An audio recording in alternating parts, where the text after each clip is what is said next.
Good morning po. So, I'm just having a walk and a talk para medyo malibang-libang naman ho tayo habang naglalakad.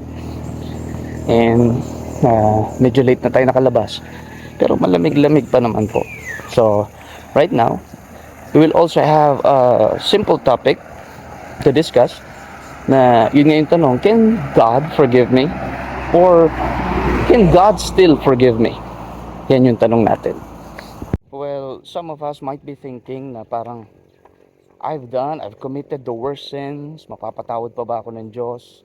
Or maybe, bakit pa ulit-ulit ko nagagawa yung kasalanan? Why am I doing this? Why am I doing that? Parang kapatawad pa ba ako? Well, there's a text in scripture, sabi po sa Isaiah 44 and verse 22, I have blotted out as a thick cloud thy transgression, and as a cloud thy sins. Return unto me, sabi ng Panginoon, for I have redeemed thee. It is a very comforting message. Well, contextually, yun po ay binigay ng Panginoon sa mga Israelites at that time. Because the context of Isaiah 44 is about them na nagpa-practice talaga ng idolatry and being ungodly in the face of God. Now, we know throughout the Bible that God is never pleased with sin and unrighteousness. We believe throughout the Bible, God is a God of righteousness. God is a God of holiness. In fact, sabi nga ni Isaiah sa Diyos mismo, sa Panginoon, Holy, holy, holy, the earth is full of your glory. Now, God is a God of justice. Talagang nandoon yung kanyang pagsaway, nandoon yung kanyang, hindi niya talaga kinukonsinti ang kasalanan. He hates sin. Because we all know that ang Diyos ay hindi mapapahira ng kahit anumang karumihan. God is holy, and it means that God is perfect. God is righteous. And tayo, marumi tayo eh. Pero, yun nga, throughout the Bible, we can see the justice of God. Pero, we can also see the mercy of God. God is a merciful God. Hindi natin sinasabing konsintihin natin yung kasalanan ng bawat isa. But we are saying this, that God is really the one who forgives the sins of the world or anybody who would come. Kaya nga sabi niya roon, I have blotted out, or in other words, I have wiped out. Wala na yun. Ang requirement lang ng Panginoon doon sa mga Israelites, we know how hard-headed the Israelites were. They were stiff-necked people. Kaya nga requirement lang sa kanila ng Panginoon, return unto me. And that return means repent unto me. Bumalik kayo sa akin, for I have redeemed thee. And you know, lalo higit po sa atin ng mga mananampalataya, yes, we do not believe on sinless perfection. You can never be perfect in this world. We are still in the process of sanctification. Pero that is our assurance. Hindi naman talaga tayo tumigil ng pagkakasala. Every day we still sin against God. Every day we blaspheme the name of Christ. All the time, we grieve the Holy Spirit. We sin against Him. Pero yun nga yung pinaka-assurance natin eh. We have committed a lot of sins, pero dahil na sa ginawa ni Kristo, but God commended His love toward us in that while we were yet sinners, Christ died for us. And because of that death, of that burial, and of that resurrection, ang sabi ng Biblia, we are redeemed by the Lord Jesus Christ. The word redemption talks about paying for someone's debt. Kaya nga, ang ganda po nung sinabi ng Biblia, nung si Kristo po, ay, He was on that cross. Ang sabi niya, it is finished. The debt is fully paid. Tapos na, bayad na. Yung dapat nating ma-experience, na-experience ng Panginoong Jesucristo.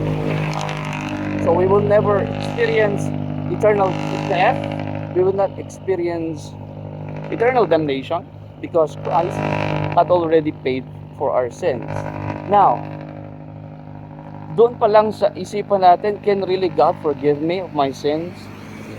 Just thinking, if you're bothered with your sin, that's already a sign na talagang you have that concern of being right with God. Kaya nga, do you really want to know God? Do you really want to, do you desire God? Do you really want to follow Christ? Yun yung tanong eh. And if you do, well, that's a sign. I'm not saying that all the time, pero that's a sign that you have the Holy Spirit. You are saved. Kaya nga, you just have to depend that Jesus Christ had already paid the price that we could not pay. Kaya nga, mapapatawad tayo ng Diyos.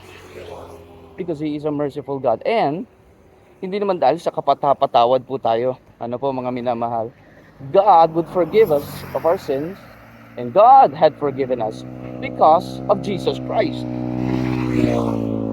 Kasi unang-una sa lahat,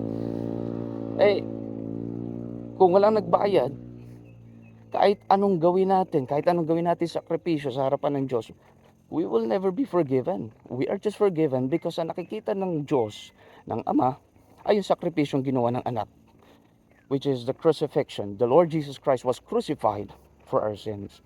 So, ay talagang ang isang tunay na mananampalataya.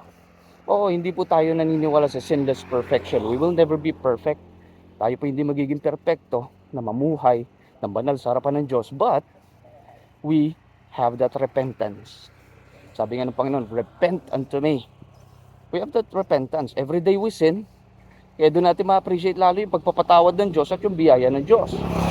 Because even though every day we sin, every day, God forgives us. Araw-araw ang pagpapatawad ng Diyos.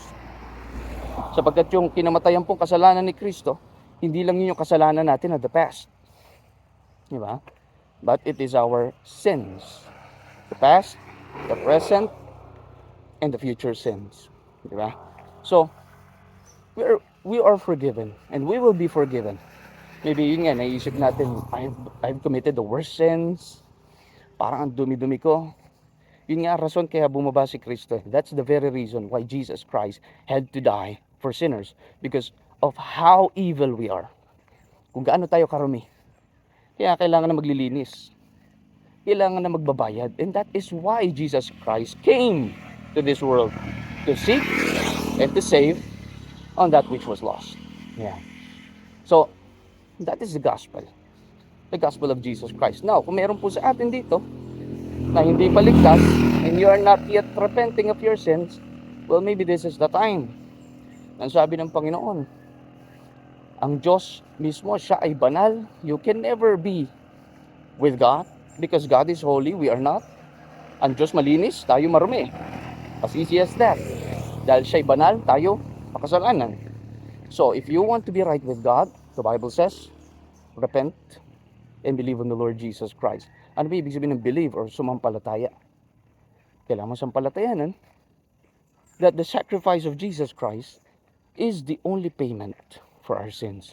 So, kung tatanggapin mo na si Kristo yung namatay para sa iyong kasalanan, nag-satisfy sa puot ng Diyos, na imbis na ibuho sa iyo, na imbis ibigay sa iyo yung puot na yun, ay binuhos niya kay Kristo. So, you just have to believe on Jesus Christ, that He is the Son of God. Kailangan mong tanggapin si Kristo, na siya lang, wala nang iba. As the Lord Jesus Christ said, in John 14:6, I am the way, the truth, and the life.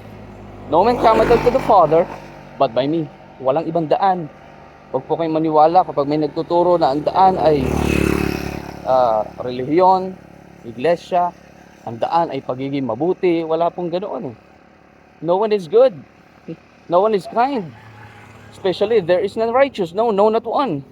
Only the righteousness of Christ. Na kung sasampalataya ka kay Kristo, you will be saved. Okay? So sana po, ngayon, we must have that assurance. Ano man mangyari, mamatay ka man, you know, God has forgiven you because of Jesus Christ. Yan. Papakita ko lang po sa inyo. Ito ang aking nilalakaran. Yan. Malapit pa lang naman tayo. Pero hinihingal na ako. Okay. So, magandang umaga po sa inyo lahat. And God bless us all. Let us have walk with God. And let's talk about God. God bless us.